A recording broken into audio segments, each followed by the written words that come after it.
If you have watched all my previous videos, you will know that I have been saying that the entire universe is somehow created using the Fibonacci 60-digit repeat cycle that I presented in the very first video. This 60-digit cycle repeats inside mathematics for all eternity, creating a perpetual clock. These clocks are my building blocks of reality, and I compare them to the atoms found in physics. When you connect these basic building blocks together, you form larger and larger particles, thereby producing the universe we see around us.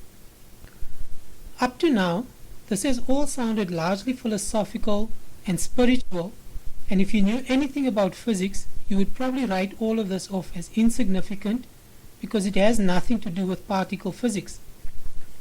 In this video, I hope to change all of that.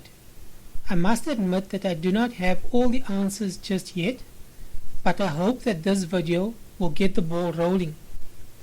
Most of you probably know enough physical science to know that all matter is made up of atoms.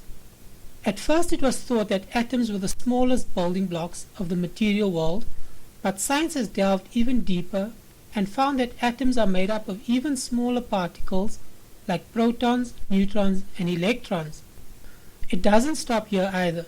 The electron seems to be an elementary particle, meaning that it does not appear to be made up of any smaller particles, but the neutrons and protons are made up of even smaller particles called quarks. The standard model of physics is in fact filled with many subatomic particles like quarks, bosons, leptons, neutrinos, protons, neutrons, etc. And it is only very recently that I have come to understand the relationship between many of these subatomic particles a little better. I have no formal education in physics. I am an autodidact, and everything I learn is self-taught and acquired by reading extensively. I am on a quest for truth. Having said that, I am probably wrong in the way I am attempting to explain how my 60-digit cipher or building block relates to particle physics, but I do believe that my overall theory needs to be explored, and all I ask is that people share this video and let the more formally educated people study this. The first thing I notice when I read up on Richard Feynman and his famous diagrams is that even though there seems to be so many different subatomic particles, they are all contained inside each other or are all able to convert from one type of particle to another when they collide or are fused together. For example, in this Feynman diagram, assume that time is flowing from left to right. If we collide an antineutron and a proton, they produce a positron and neutrino. It all gets very complicated, but to me there must be a single primary particle or building block that when combined or fused together with other building blocks leads to the creation of all other types of particles. This is why one particle can be converted into another or can be smashed open in high energy collisions to release other particles. They are all made of the same primordial substance. For me, this primordial building block is energy. This energy radiates in the form of light. So although I admit that I may be wrong about which particle is the primary building block, I still maintain that my theory is right. I am saying that I think that a photon of light is the primary building block of all other particles. I know that the photon itself is not a particle, it has no mass, but as Einstein, Feynman and others have shown, light behaves as both a particle and an electromagnetic wave. Now, although electromagnetic waves pass right through each other, and it may seem physically impossible to collide or combine two or more photons together, it is theoretically possible. And if we look at this Feynman diagram, we can see that if we combine two photons, remember we can't smash two photons together because they have no mass, but they can interact with each other through the exchange of a virtual particle and form an electron and positron. This type of exchange is theoretically only possible at very high energy levels, and physicists must bear in mind that in this diagram time can flow in either direction. so this is theoretically possible.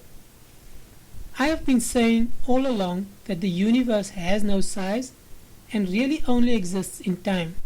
There is no physical universe sitting anywhere in space. Space is only an illusion created as energy converts into mass. When we look out into the universe, we are not looking out into a vast room. We are only looking back in time. The furthest we can look back is up to 13.75 billion years ago. At this point, all we can see is light. There is a veil of light preventing us from seeing past this point.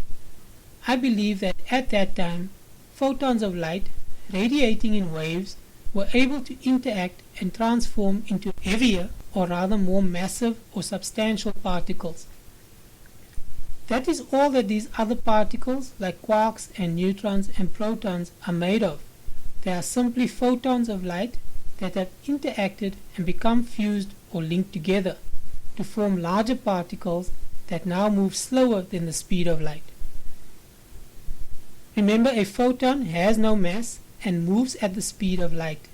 A photon also has no size or shape. Some scientists call it a point particle, but I don't like to think of it as a tiny infinitesimal point. It simply has no size. It does not physically exist. Light radiates in electromagnetic waves. A wave is a circle. But light also carries information.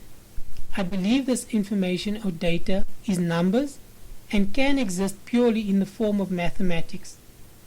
It does not exist in any physical space. The universe is only a matrix. The numbers radiate in waves or cycles of 60, creating perpetual movement or time. If you look at my first video, that circle of 60 numbers, what I call my cipher, is the primary building block of all reality. It is one quanta of data. It has no mass and moves, or rather radiates at the speed of light. I would liken it to a photon of light. When we connect or link these photons together, like building blocks, they interact or combine to form larger particles. These heavier particles are now more massive and no longer move at the speed of light. That is all that mass is. Mass is not a physical object. Mass is simply a particle that moves slower than the speed of light. Remember, a photon or object moving at light speed does not experience time and does not decay or experience entropy. This is because it cannot be broken up into smaller parts. When these photons interact and form larger particles, they become more massive and now experience time and are able to decay or be broken up into tinier particles. The more massive these particles get, the slower time will move. These particles will experience time relative to their mass. The photon itself will move at absolute speed, or what we call light speed. Objects of mass will experience time relative to their mass and relative to the absolute speed of light. They will see a physical world because they can experience entropy and change. That's all that the universe is. It's light converting into mass, and can be simply and beautifully expressed in Einstein's famous E=mc². The universe doesn't exist anywhere in space. It exists only in the form of data or numbers, and it is eternal. Like I said, I am no physicist, and this theory combining sacred geometry and particle physics needs to be contemplated by greater minds. There is a lot more that needs to be explained, and my resources are very limited. How can numbers build all of reality? I covered some of this in my previous videos. I have an intuitive idea of how it all happens, but I admit that my explanations need to be fleshed out. Somehow, these basic building blocks or photons interact and become neutrons and protons. When these heavier particles collide, they release the trapped photons and energy, and the particles themselves convert into electrons and other particles. From there, it is a hop, skip and a jump, and one electron and proton link up to become hydrogen. Other particles combine to form helium. These two primordial gases collapse under gravity and form stars. In this nuclear furnace, all the heavier elements are cooked and released when the star explodes in a supernova event. If you look at the relationship between the numbers in my sacred geometrical diagrams of the seed of life and Metatron's cube, you will notice that the relationship between the two is directly proportional. All the main forces in nature, like gravity and electromagnetism, are either directly proportional or inversely proportional. I believe that this is where that relationship stems from. It's all mathematics. The energy converts into the mass via a relationship that is directly proportional.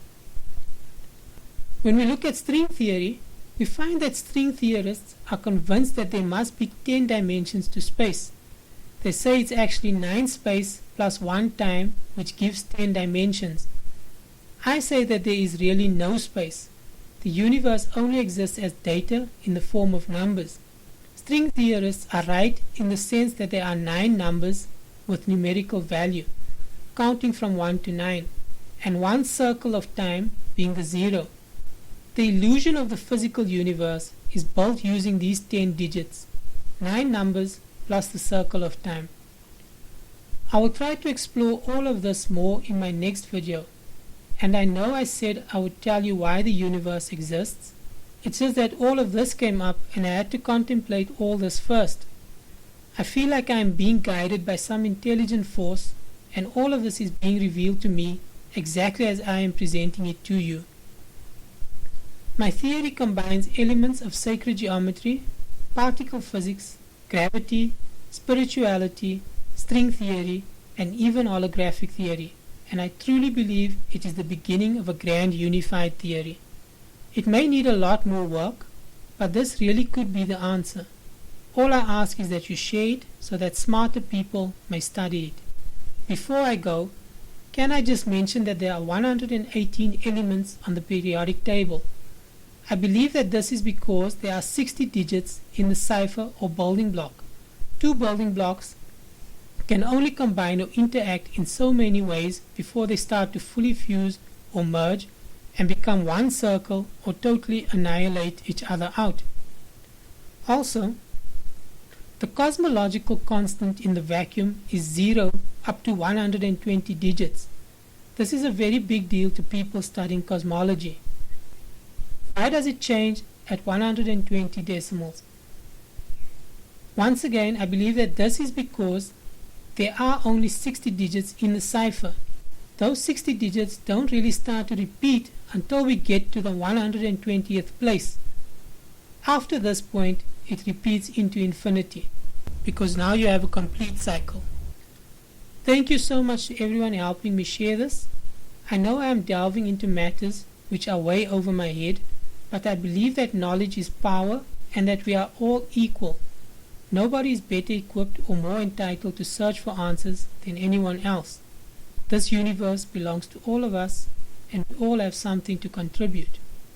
Some of the greatest scientific discoveries in history were made by people searching for God.